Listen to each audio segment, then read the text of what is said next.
O Senhor esteja convosco. Ele está no meio de nós. Proclamação do Evangelho de Jesus Cristo, segundo Lucas.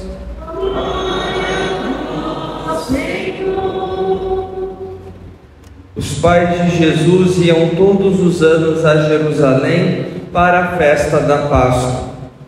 Quando ele completou 12 anos, subiram para a festa como de costume. Passados os dias da Páscoa, começaram a viagem de volta, mas o menino Jesus ficou em Jerusalém sem que seus pais o notassem. Pensando que ele estivesse na caravana, caminharam um dia inteiro. Depois começaram a procurá-lo entre os parentes e conhecidos. Não o tendo encontrado, voltaram para Jerusalém à sua procura. 3 dias depois o encontraram no templo. Estava sentado no meio dos mestres, escutando e fazendo perguntas.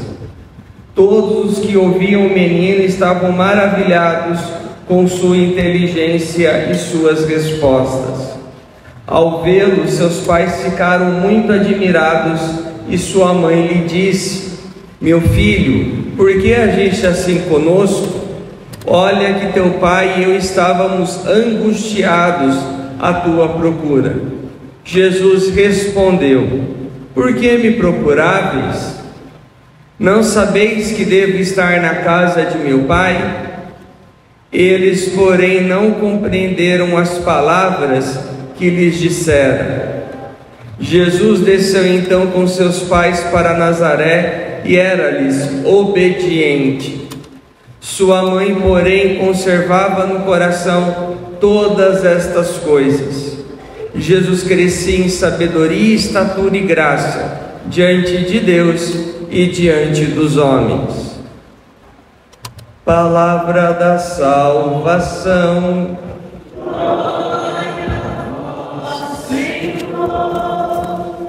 Podemos nos assentar.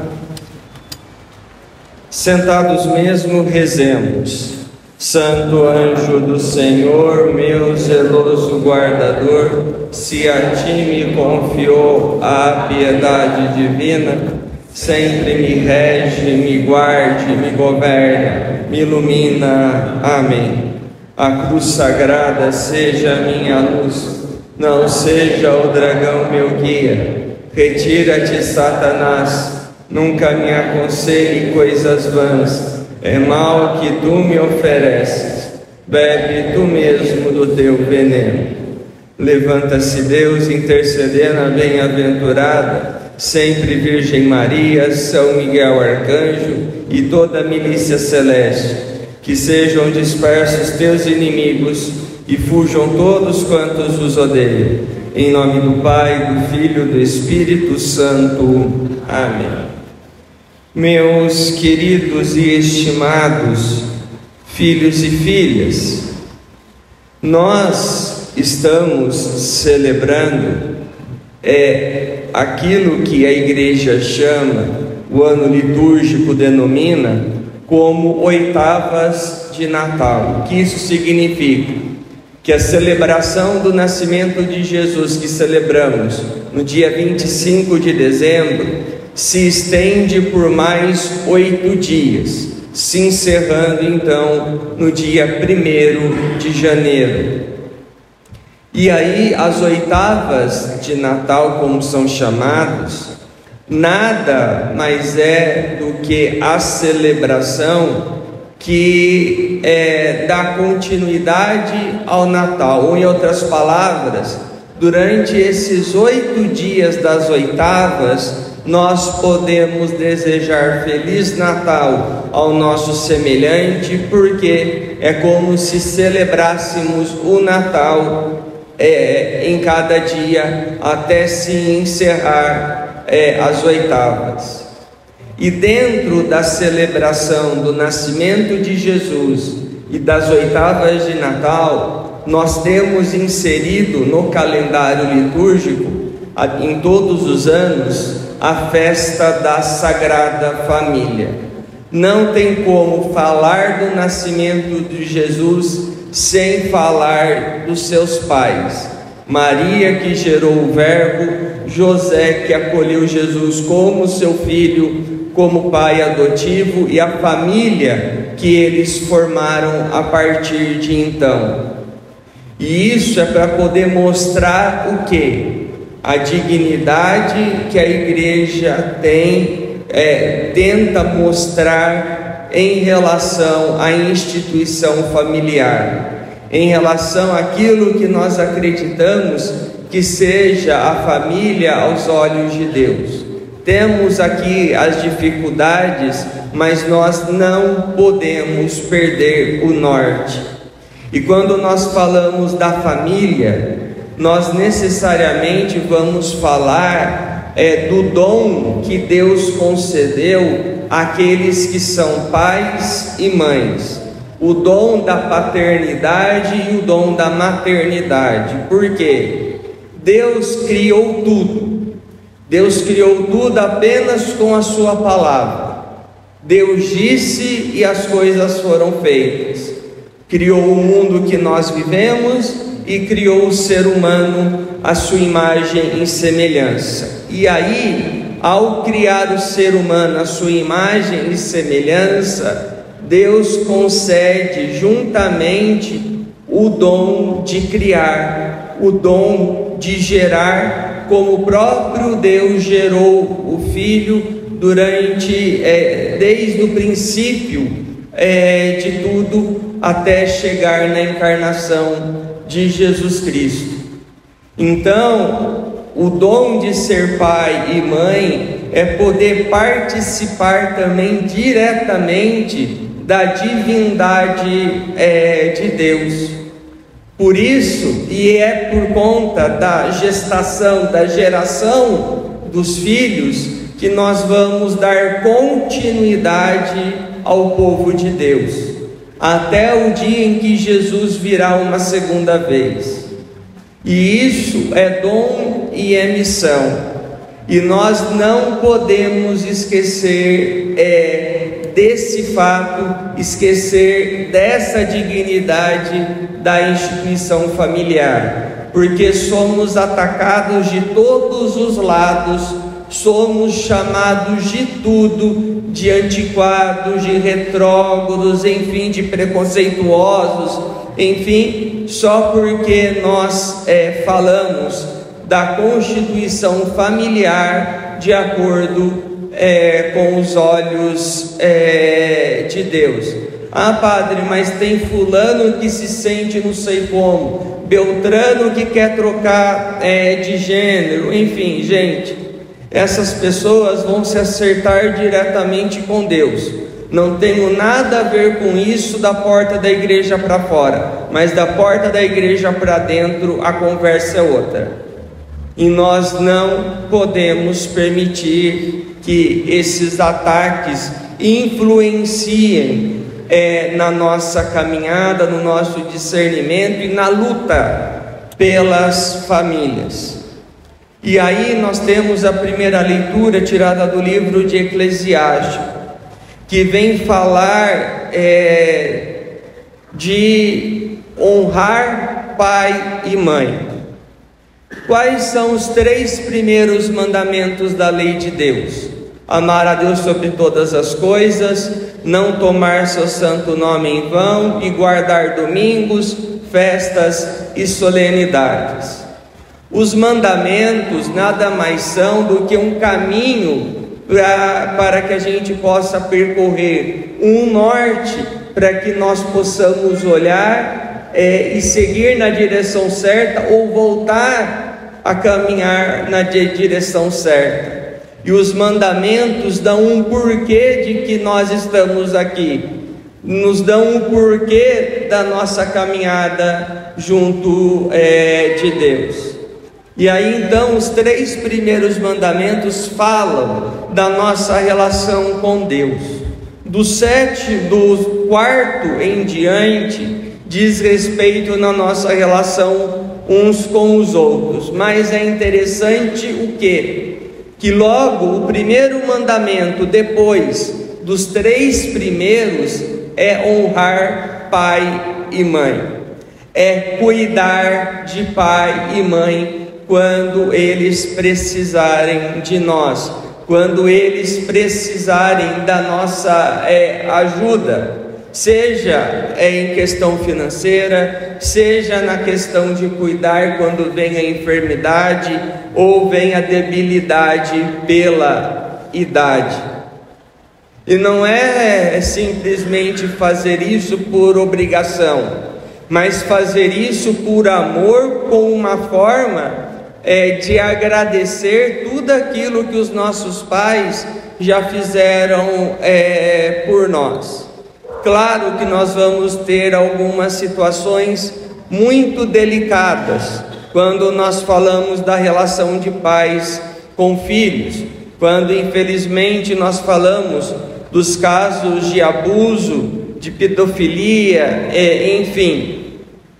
É porque as pessoas acham, e quando falamos sobre essas situações, as pessoas amam tacar pedra em nós padres, criticando, falando, infelizmente, dos meus irmãos de ministério que cometeram tais pecados. E aqui não estou querendo passar pano para ninguém, mas quem em primeiro lugar que abusa, infelizmente, das crianças são pai e mãe ou os parentes mais próximos. São essas pessoas que estão no topo da lista. Fora, é claro, também quando os pais agem com irresponsabilidade, maltratam os filhos, enfim.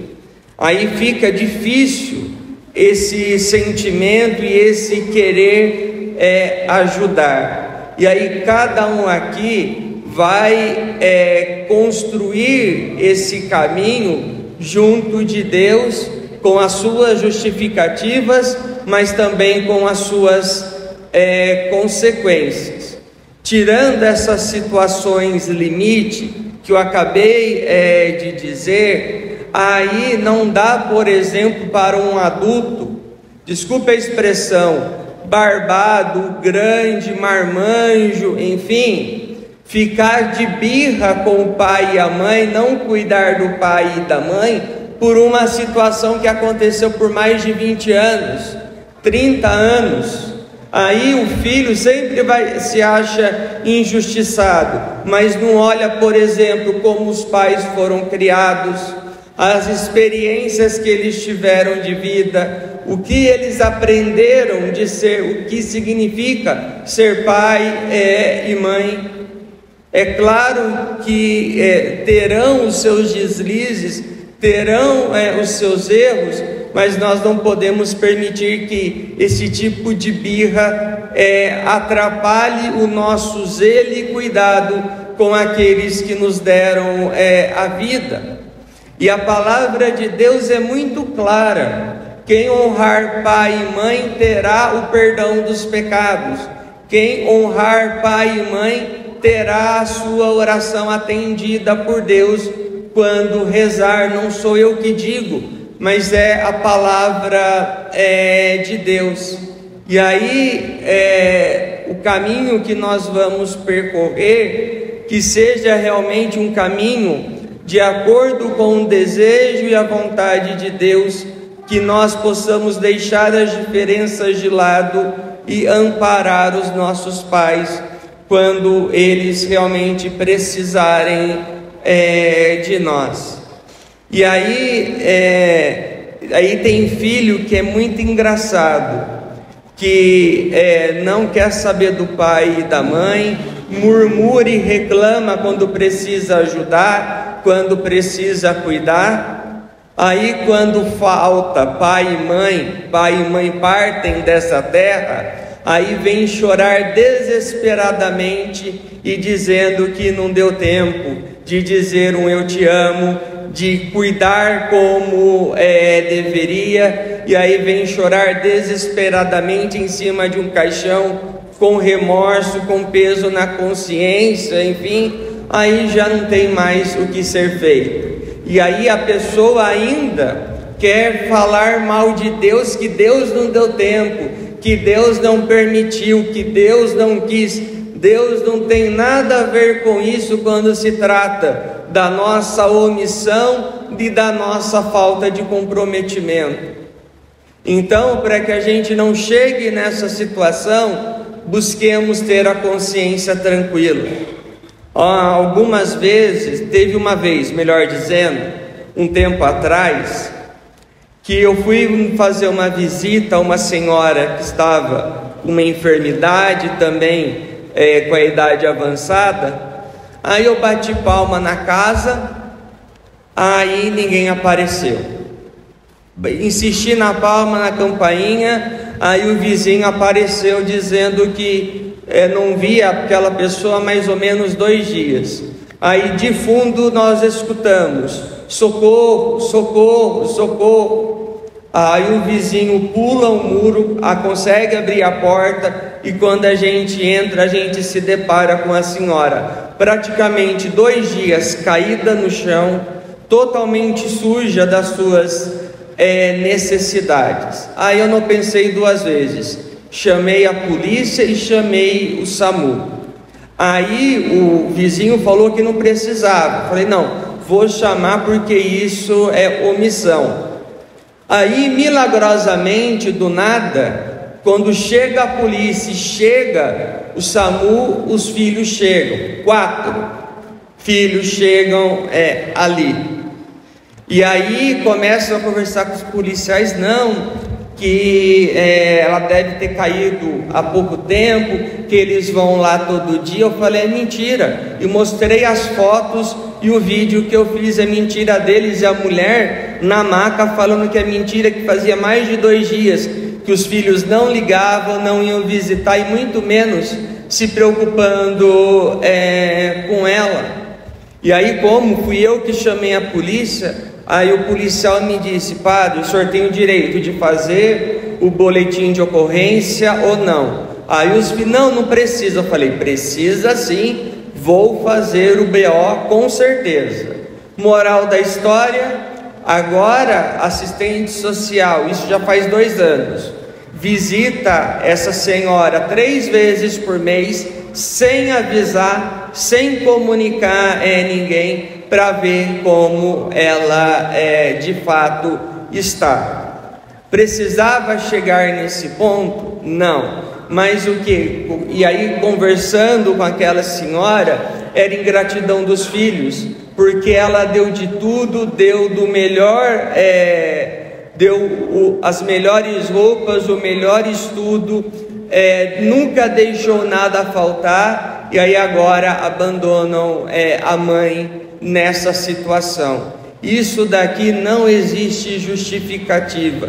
Isso daqui é ingratidão, e podem ter certeza que quem age assim com pai e mãe terão que prestar contas dessa situação a Deus. E aí o Evangelho da celebração conclui essa nossa reflexão.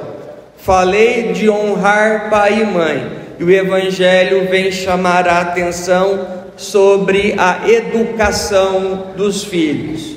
Como assim? Por quê? Eu tive um professor na faculdade, professor do Evangelho de Lucas, que ele dizia o seguinte: nós não podemos forçar o texto bíblico a dizer algo que ele não se propôs. Nós não podemos forçar o texto bíblico a dizer algo que o autor que o redigiu não propôs.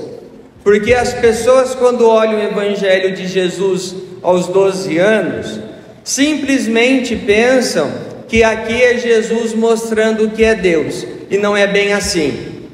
O judeu, homem, até hoje, aos 12 anos, ele é considerado um homem adulto.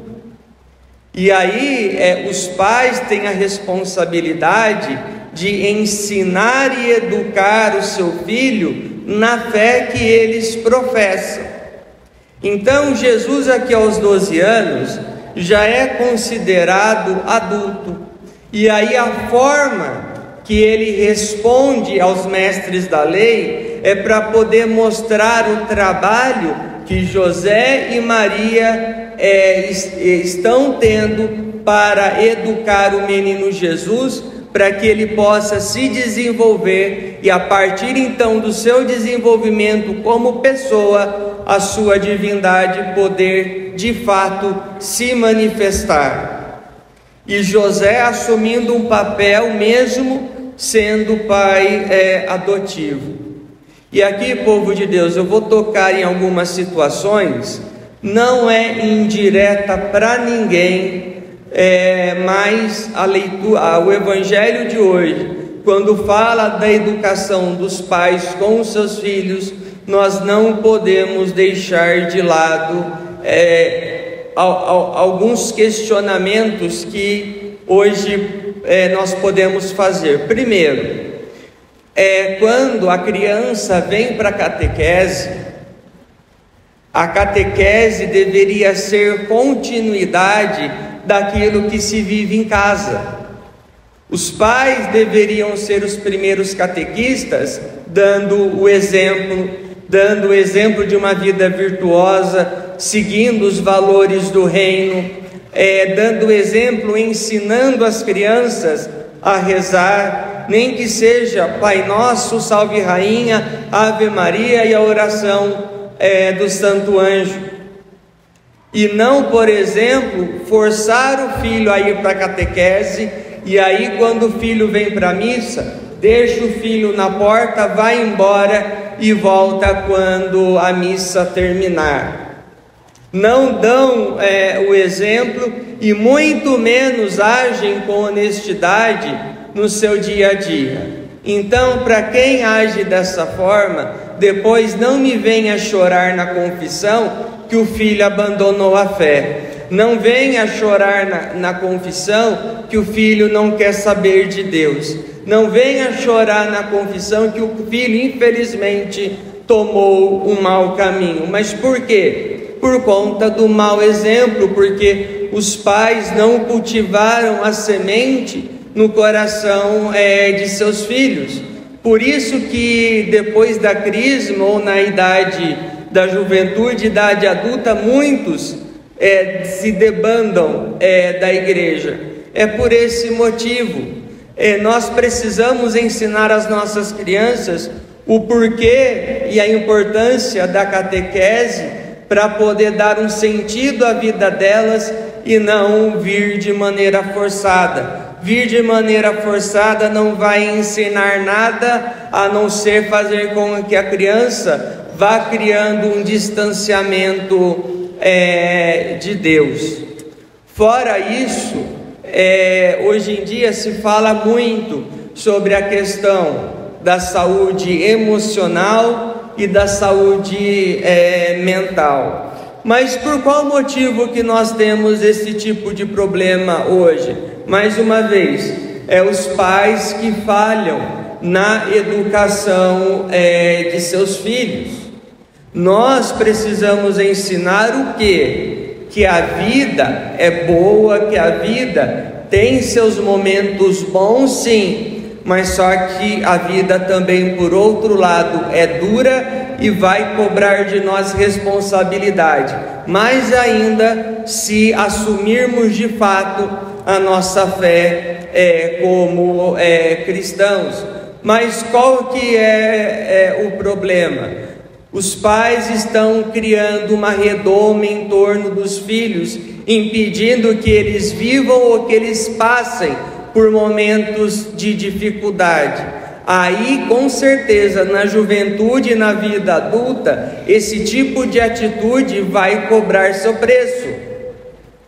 Vai cobrar seu preço como? Por exemplo, eu tenho alguns amigos que são chefes em determinados departamentos e empresas, órgãos públicos aí afora. Aí vem o estagiário. Aí chega o estagiário está para aprender. Aí o estagiário faz algo de errado ou acha que já sabe tudo, vem o chefe e chama a atenção e vem mostrar como que deve ser feito o serviço. Aí é o fim do mundo. O jovem não sabe lidar com isso porque pensa que é perfeito, que não tem erros e que não tem nada para poder aprender porque já sabe de tudo. E além de não saber lidar com essa situação, vai reclamar para o pai, chega ao ponto do pai e da mãe vir brigar com o seu chefe, o chefe do filho, porque o chefe do filho simplesmente está fazendo o seu trabalho e o filho ou a filha ali precisa ser educado, e aí passou por um processo de correção que todos nós passamos na vida. Fora isso, os problemas de relação. Mas sabe por que nós temos problemas de relação, especialmente com os mais novos hoje? Pai e mãe que tem seu filho, o filho começa a fazer birra, começa a chorar dentro de casa, da igreja ou em qualquer outro lugar. O que o filho, o pai e a mãe faz? Pega o celular e fala: tá aqui, tó e não enche a paciência, tó e não enche o saco. Já vi isso acontecer várias e várias vezes. Aí a criança fica presa numa tela, cria ali o seu mundinho e não tem, e aí tem dificuldade de se relacionar com o semelhante. E aí, fora isso, ensinar realmente de fato os valores da fé na igreja, como eu disse no começo. E por que eu falo isso? Que eu acho engraçado, na missa, por exemplo, o pai ou a mãe, a criança chega, vem comendo pipoca ou fica comendo pipoca durante a missa. Eu fico pensando se o pai e a mãe, quando vão trabalhar numa reunião, se fazem isso, se ficam comendo, se distraindo e não dando atenção no chefe ou naquilo que está sendo tratado. E se quando o pai e a mãe se o pai e a mãe agem dessa forma. E me desculpe, comer pipoca ou algo assim é quando a gente está assistindo alguma coisa de lazer, de ficção, lendo alguma coisa, mas me desculpe, eu aqui não estou encenando nada, não sou ator, não é filme de ficção e muito menos de comédia que as crianças estão assistindo aqui. É algo sério que precisa de fato mostrar desde pequeno o valor. Uma outra situação que aconteceu comigo, eu sou contra, por exemplo, de dar as partículas não consagradas para as crianças, porque tem um significado, tem um valor. Aí, uns anos atrás, um pai veio brigar comigo por conta dessa situação. Não, porque era um absurdo, porque tinha que deixar, enfim, que era exagero. Eu falei: é exagero? Então tá bom. O menininho era de 3, 4 anos mais ou menos. Aí eu falei: o senhor tem carro? O pai falou: tem. Me dá a chave, por favor. Eu peguei a chave, me ajoelhei, fiquei na altura da criança e falei: tudo bom? Ele: tudo, padre. Você tem vontade de dirigir o carro do papai? Ah, eu tenho sim. Então tó a chave.